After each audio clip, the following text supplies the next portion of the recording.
अस्सलाम वालेकुम dear student. आज हमने अपने जो हम सेल्स पढ़े थे उसकी हमने नेक्स्ट टाइप पढ़नी है। ठीक है, इलेक्ट्रोकेमिकल सेल्स की second type that is galvanic cell. Galvanic cell की डेफिनेशन देखें, the electrochemical cell in which a spontaneous chemical reaction takes place and generate electric current is called galvanic और voltaic cell. अब इसमें दो keywords हैं, एक है स्पॉन्टेनियस और दूसरा क्या है कि इसमें क्या होता है, जनरेट इलेक्ट्रिक करंट।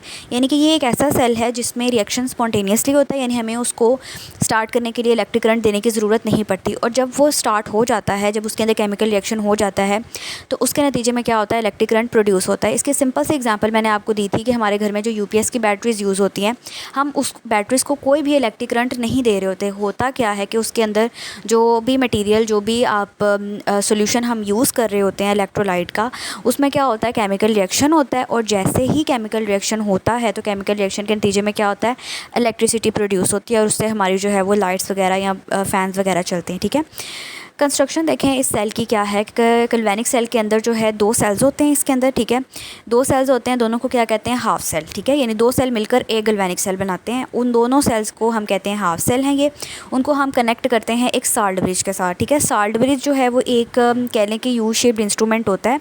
इसमें क्या होता है कि ये साल्ट ब्रिज क्या करती है कि दोनों सेल्स को कनेक्ट करके रखती है, और इन दोनों के जो सोल्यूशंस होते हैं उनको बैलेंस करती है। ठीक है, in solution in each of the half cell, an electrode is dipped in 1 molar solution of its own salt and connected through a wire to an external circuit। ठीक है, अब होता क्या है कि देखें ये क्या है, इसमें दो हाफ सेल हैं, जैसे ये देखें यहाँ पर बने हुए हैं। ठीक है, ये दो हाफ सेल हैं, एक ये वाला और एक ये वाला। अब इसमें क्या है कि इनके अंदर जो है वो सोल्यूशन डाला हुआ है, जो सोल्यूशन जिसको हम इलेक्ट्रोलाइट बोलते हैं। जिस मटेरियल का ये इलेक्ट्रोड जो है, जो एनोड और कैथोड जिस मटेरियल के बने होंगे, उसी मटेरियल का या उसी चीज़ का हम सोल्यूशन लेंगे। अगर ये इलेक्ट्रोड, एनोड और कैथोड जिंक का, अगर ये एनोड जिंक का बना हुआ है तो हमने सोल्यूशन किसका लिया है, जिंक सल्फेट का। अगर कैथोड जो है वो किसका बना हुआ है, कॉपर का बना हुआ है, तो हमने सोल्यूशन किसका लिया है, कॉपर सल्फेट का। अब इसमें जो है एक चीज़ नोट करने वाली है कि जब आपने इलेक्ट्रोलाइटिक सेल पढ़ा था तो उसमें एनोड के ऊपर था पॉजिटिव चार्ज और कैथोड के ऊपर था नेगेटिव चार्ज, लेकिन गैल्वेनिक सेल में एनोड के ऊपर क्या है, नेगेटिव चार्ज, और कैथोड के ऊपर क्या है, पॉजिटिव चार्ज। अब क्या है इसकी कंस्ट्रक्शन में कि दो हाफ सेल हैं, एक ये वाला और एक ये वाला, दोनों के अंदर दो इलेक्ट्रोड्स डिप किए हुए हैं, और इन दोनों हाफ सेल्स के अंदर हमने सॉल्यूशन डाले हुए हैं वो वाले साल्ट के जिससे ये इलेक्ट्रोड्स बने हुए हैं। अगर एनोड जिंक से बना हुआ है तो हमने सॉल्यूशन किसका लिया है, जिंक सल्फेट का। अगर कैथोड कॉपर से बना हुआ है तो हमने सॉल्यूशन किसका लिया हुआ है, कॉपर सल्फेट का। सेंटर में हमने ये साल्ट ब्रिज रखी हुई है जिससे हमने इन दोनों सॉल्यूशंस को क्या किया हुआ है, कनेक्ट किया हुआ है, और बाहर से हमने इनको एक बैटरी से, ये जो वी आपको नज़र आ रहा है दरअसल ये एक बैटरी को डिनोट कर रहा है।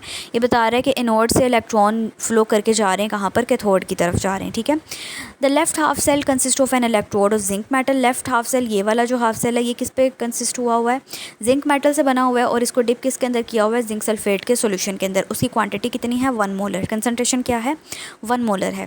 जो राइट हाफ सेल है वो किसका है, कॉपर इलेक्ट्रोड उसके अंदर डिप किया हुआ है। ये जो आपको रॉड नज़र आ रहा है ये किसका बना हुआ है, कॉपर का बना हुआ है, और इसको डिप किसके अंदर किया हुआ है, 1 मोलर कॉपर सल्फेट के सॉल्यूशन के अंदर। फिर एक इसके अंदर तीसरी चीज़ है, अच्छा अब इसके ऊपर हेडिंग्स आप लोग क्या देंगे, हेडिंग्स यहाँ से देखें, ये जो लेफ्ट हाफ सेल है यहाँ पे पहले आप हेडिंग देंगे लेफ्ट हाफ सेल की। ठीक है, ये जिंक सल्फेट तक लेफ्ट हाफ सेल की हेडिंग जाएगी। फिर नेक्स्ट लाइन से राइट हाफ सेल की हेडिंग आप देंगे। ठीक है, और फिर कॉपर सल्फेट तक ये वाली हेडिंग जाएगी। फिर साल्ट ब्रिज की हेडिंग देंगे। साल्ट ब्रिज जो है वो एक बड़ा इंपॉर्टेंट शॉर्ट क्वेश्चन है कि आपसे पूछा जाता है कि what is salt bridge and what is the role या function of the salt bridge. ठीक है, तो ये शॉर्ट क्वेश्चन का आंसर भी है। यहाँ पे आप साल्ट ब्रिज की हेडिंग दोगे कि साल्ट ब्रिज क्या है, salt bridge is a U shape glass tube. ये यू शेप होती है, ये देखो यू शेप है इसकी। ठीक है, और the ends of the U tube are sealed with the porous material. Porous कहते हैं कोई भी ऐसा मटेरियल जिसके अंदर छोटे छोटे से सुराख हों।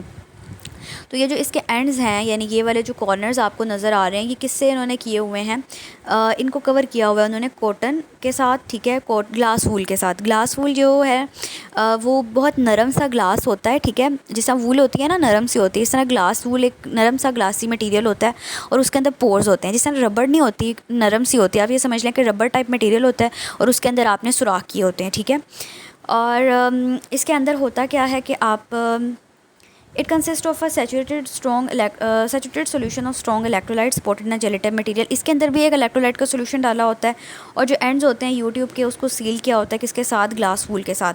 अब ये नेक्स्ट लाइन के ऊपर हेडिंग आप देंगे फंक्शन की कि साल्ट ब्रिज का फंक्शन क्या होता है। The function of the salt bridge is to keep the solution of the two half cell neutral by providing a pathway for migration of ions. अब ये क्या करती है कि दोनों सोल्यूशंस को न्यूट्रल रखती है। न्यूट्रल कैसे रखती है कि जितने आयंस जिंक के बनेंगे उतने ही कॉपर के बनेंगे, ठीक है। यानी ये साल्ट ब्रिज क्या करेगी, ऐसा नहीं होगा, न्यूट्रल तभी होगा ना कि जब क्या होगा, दोनों के आयंस क्या होंगे, बराबर होंगे। तो जितने जिंक के होंगे उतने ही कॉपर के होंगे, और ये इनको इक्वल अमाउंट में बनवाएगा कौन, साल्ट ब्रिज बनवाएगी। ठीक हो गया, यहाँ तक आपने करना है।